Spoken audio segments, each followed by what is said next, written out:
E a partir disso, a vida dela se transformou. Era uma jornalista exitosa, mas depois do que aconteceu, ela passou a, se, a ler, se informar sobre esse tema, a inovar, a saber mais e ajudar pessoas com essa situação aí da autoeliminação ou morte voluntária.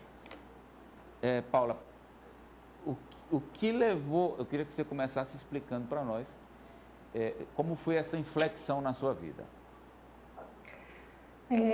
O que aconteceu foi que em 2005 meu pai tirou a sua vida, ele morreu por suicídio, e naquele momento, na nossa família, a gente não tem histórico de transtorno mental, uma ou duas pessoas talvez que a gente soubesse, né? Não havia histórico de suicídio, eu nunca tinha perdido, realmente, proximamente eu não conhecia ninguém, então era algo muito distante da nossa família. Então, quando aconteceu com meu pai, a gente se encheu de perguntas, o que é natural para uma família que passa por um momento como esse. E quando eu digo encheu de perguntas, em relação não só à morte, mas também à vida que a pessoa levava, a nossa participação nessa vida. Então, naquele momento, eu procurei muitas respostas e não encontrei. Não havia livros no Brasil, isso foi em 2005. Ainda era uma área, a própria mídia não tratava do assunto de forma alguma, o Setembro Amarelo ainda não existia. Então, eu tive muita dificuldade de acesso à informação.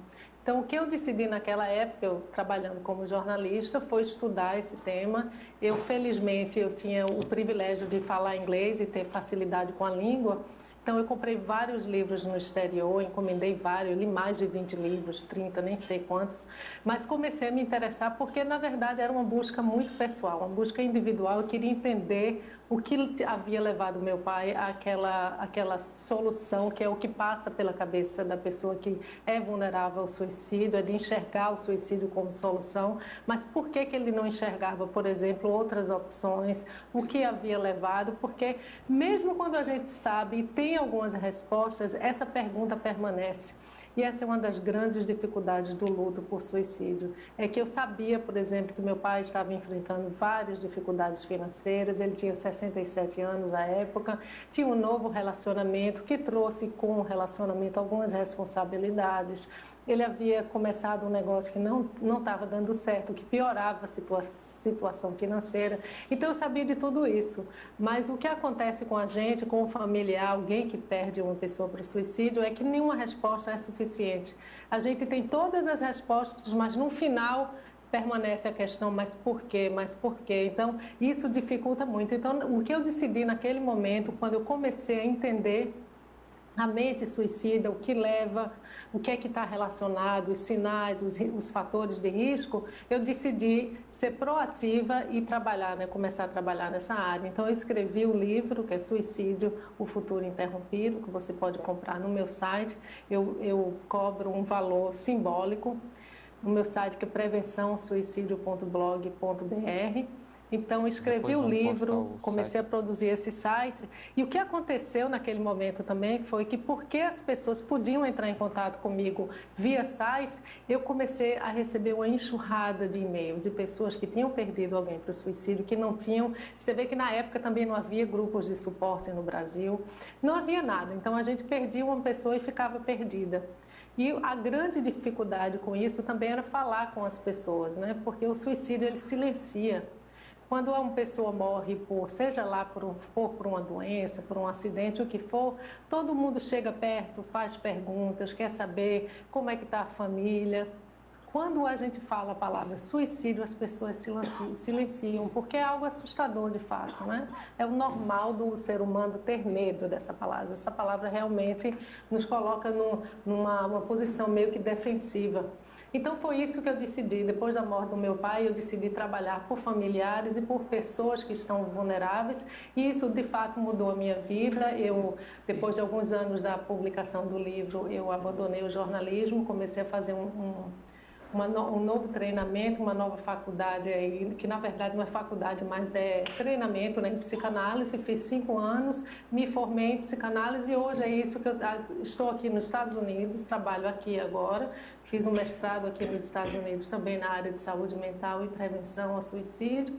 E é isso que eu faço. Então, de fato, a morte do meu pai virou a minha vida pelo avesso e eu tomei a decisão de trabalhar por isso para prevenir e também para auxiliar. Eu trabalho com essas duas áreas, né? Eu trabalho na prevenção com a pessoa que está vulnerável e trabalho com familiares no luto por suicídio. E ajudando muita gente no mundo inteiro. Por favor, a jornalista Poliana Oliveira tem uma pergunta. Paula, boa tarde. Na verdade, eu queria falar sobre a questão da ajuda para quem nem sempre tem condição financeira de buscar uma terapia, um psicólogo, né, um psicanalista, profissionais da área e nem tem acesso, como você mesmo diz, a livros, a estudos sobre isso, mas que estão numa situação de vulnerabilidade ou que a família percebe uma situação de vulnerabilidade, que outras opções de quem não tem condição de buscar essa ajuda? Olha, ótima sua pergunta, porque de fato é uma realidade. Terapia não é para todo mundo, terapia infelizmente ainda é caro, mas a primeira coisa que a gente precisa fazer é procurar os recursos que a sua cidade oferece. Então, no Brasil aqui nos Estados Unidos ele tem algumas estruturas que são diferentes do Brasil, mas no Brasil tem CAPS. Algumas dessas cidades vão procurar o CVV, é super importante, porque eles dão o apoio da escuta, que é importantíssima, talvez o ponto principal de uma pessoa que está passando por um momento de dor, de sofrimento e que pensa no suicídio como opção. Então, como amigo, se você quer ajudar, a primeira coisa que você precisa fazer é oferecer a escuta. Porque o que a gente sabe por pesquisa e por experiência é que uma pessoa que se encontra num momento como esse, ele se encontra muito só, ele se sente só com a dor. Tem um autor que eu admiro muito, que para mim foi um mentor, que eu tive o prazer de conversar com ele, entrevistar ele para o meu livro, que ele disse que a dor do suicida, metade é a dor em si e a outra metade é estar só com essa dor. Então, é muito comum que a pessoa se sinta só, tenha medo de falar, porque acha que as pessoas vão julgar, e as pessoas julgam, ele não está errado. Então, é importante você oferecer uma escuta que não tem julgamento algum. E quando eu falo julgamento, o que seria isso? Esquece, a gente quando pensa em suicídio, primeira reflexão que você precisa fazer é como é que eu vejo o suicídio? Eu tenho algum julgamento em relação a isso? Então, eu acho que o suicídio é algo errado. Tem um mito que a gente sempre fala do suicídio, tenho certeza que vocês já ouviram, que isso é um ato de covardia ou é um ato de coragem? Não é nenhuma coisa nem outra. O suicídio tem a ver com uma dor absurda, uma dor insuportável, e a pessoa enxerga o suicídio como uma forma de se livrar, de parar de sentir aquela dor. Então, quando a gente entende isso, é importante você sentar com essa pessoa, ouvir, não é para falar. A gente não senta para dar opinião, para dizer o que acha, não é a sua opinião que vai importar nesse momento. Porque acredite, o suicida, ele já pensou em tudo que você vai falar. Ele já pensou de ser certo ou errado, ele já pensou, a gente fala também, mas você não pode fazer isso com familiares, não faça isso com seus filhos. Ele já pensou em tudo isso. E esse é um outro mito que é importante a gente também desfazer. A ideia de que a pessoa é egoísta. Não é. Muitas vezes eu passei, infelizmente, por essa experiência pessoalmente, de que a pessoa acredita, ele realmente acredita, porque pensa que a percepção é uma percepção diferente da sua, não é? Distorcida muitas vezes da realidade, mas ele acredita que a família e os amigos estarão melhores, em uma melhor posição, que vai ser um alívio para ele se livrar, entre aspas, dessa pessoa. Então, não pensar com essa mentalidade de que é uma covardia, de que é um egoísmo, não, é uma dor imensa. Então, no meu caso, por exemplo, só para dar um exemplo que eu vivenciei, o meu pai escreveu uma carta para mim 2 dias antes do dia da morte dele e colocou no correio. Você vê como foi planejado no caso dele. Mas ele começava essa carta assim, eu recebi essa carta 2 dias após a morte dele. E ele começava a carta dizendo isso, que acreditava, e eles acreditam mesmo, que vocês ficarão melhor, em uma melhor situação sem mim, porque eles muitas vezes, se eles, por exemplo, se a pessoa tem algum transtorno mental, a família já passa por esse tratamento, esse sofrimento junto com a pessoa, então eles acham que são um fardo para a família. Então, o principal é, primeiro, investigue e faça uma autorreflexão de como você vê o suicídio, né? Se você já foi afetado, por exemplo. Todos nós temos uma opinião sobre o suicídio, então faça essa investigação primeiro, sente para ouvir, e para ouvir sem julgamento de isso é certo, isso é errado, porque a pessoa...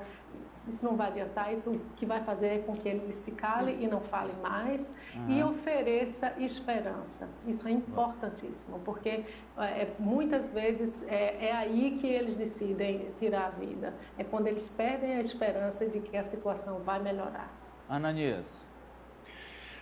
Paulo, a gente ouve aqui com muita frequência em conversas de que o índice de suicídio em Teresina é altíssimo. E a gente busca os dados, inclusive tem informações no sistema de informação sobre mortalidade, que apontam que essa taxa de mortalidade por suicídio no Piauí é quase o dobro do índice nacional. Então eu lhe pergunto, o que nós podemos fazer como sociedade para enfrentar esse problema, para reduzir essa taxa, que é bastante preocupante, e que a população em si tem um conhecimento, compartilha isso, mas de fato não sabe como fazer para, em comunidade, enfrentar essa situação.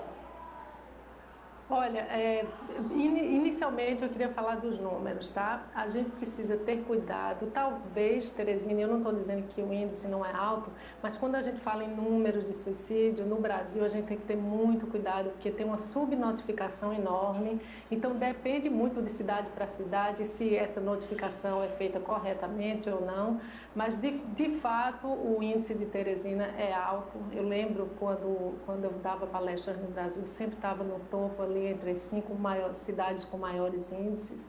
Então eu acho que como sociedade, primeiro eu acho que qualquer atitude em relação ao suicídio começa individualmente. Eu já falei, né, o tipo de reflexão que você precisa fazer e como fazer essa escuta. Mas pode-se também você fazer por exemplo, algum acordo ou algum tipo de ação conjunta com poderes públicos. O poder público se envolver é importantíssimo. Temos algumas experiências aqui nos Estados Unidos, vou dar uma, por exemplo, é que professores aqui em alguns estados, porque nos Estados Unidos é diferente, as coisas não são nacionais como no Brasil, mas é muito estadualizado, mas muitos estados aqui, eles obrigam um professor, qualquer pessoa que queira ingressar no setor público e ser professor, ele tem que passar por um treinamento, e esse treinamento ele é sempre atualizado, normalmente de 2 em 2 anos, mas se você não tiver um treinamento na identificação de sinais e na prevenção do suicídio, você não pode ser professor. Então, existem alguns acordos, algumas iniciativas que o poder público pode sim se envolver, mas vocês podem, por exemplo, se você conhece uma pessoa que tem um treinamento na área mental, na área de saúde mental, e tem alguns institutos no Brasil que dão esse treinamento, o Vitaleri é um deles, mas se você conhece alguém, você pode abrir alguns grupos, porque como eu falei, grupo de apoio, como eu falei anteriormente, essas pessoas estão muito sozinhas, elas não têm com quem conversar e elas têm muito medo, não é, da vergonha que isso causa, do medo que isso provoca nas pessoas e do julgamento da sociedade. Então, essa é uma outra ação que você pode fazer. Qualquer pessoa pode abrir um grupo de apoio, claro que precisa ser treinado para liderar esse grupo, mas o principal é essa pessoa não se sentir só, é dela saber que ela tem ali um apoio da sociedade, e sociedade não precisa ser uma sociedade ampla, pode ser a família. Tem que ter cuidado quando envolve família, claro, né, de ter consentimento, mas de amigo, de saber que tem alguém que possa segurar na mão dessa pessoa. Muitas vezes você precisa ser proativo, se você acha que é um caso, por exemplo, de um transtorno mental que precisa ser tratado, de levar essa pessoa a um profissional da saúde mental, porque muitas vezes eles se sentem imobilizados e não têm energia para fazer isso, então tem que ser proativo, mas principalmente é fazer com que essa pessoa não se sinta só. Paulo, eu quero lhe agradecer pela presença, pela entrevista, e deixa o seu site então para quem quiser, tá aí, tá na tela, www.prevençãosuicidio.blog.br. Obrigado pela entrevista. Agradeço a vocês por falar sobre um tema que a gente sabe que é difícil de tratar, mas que ajuda. Muito obrigada. Muito obrigado a você. Olha, não sofra com a greve do transporte público. Você quer maior segurança e satisfação aos seus colaboradores e alunos? A Transporta atua no transporte fretado de passageiros para empresas, instituições de ensino, condomínios e órgãos públicos, garantindo pontualidade e economia.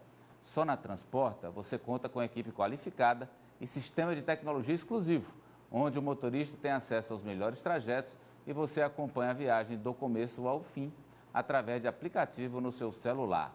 Além disso, a Transporta está adotando todas as medidas de segurança para o combate à Covid-19. Entre em contato com a equipe de atendimento e peça o seu orçamento. Pode ligar agora, 9515 7270. É também o WhatsApp. Transporta, soluções em mobilidade urbana. Está procurando soluções inteligentes e sustentáveis de mobilidade urbana para a sua empresa ou instituição de ensino? A Transporta oferece sistema de transporte com garantia de pontualidade para os seus funcionários e alunos. Temos uma frota nova, equipe qualificada e sistema de tecnologia exclusivo com monitoramento do trajeto por aplicativo. Isso é satisfação e menor exposição à Covid-19. Cuide dos seus funcionários e alunos. Contrate o transporte fretado. Transporte. Vamos lá com o duelo trazido pelo Farol. Duelo de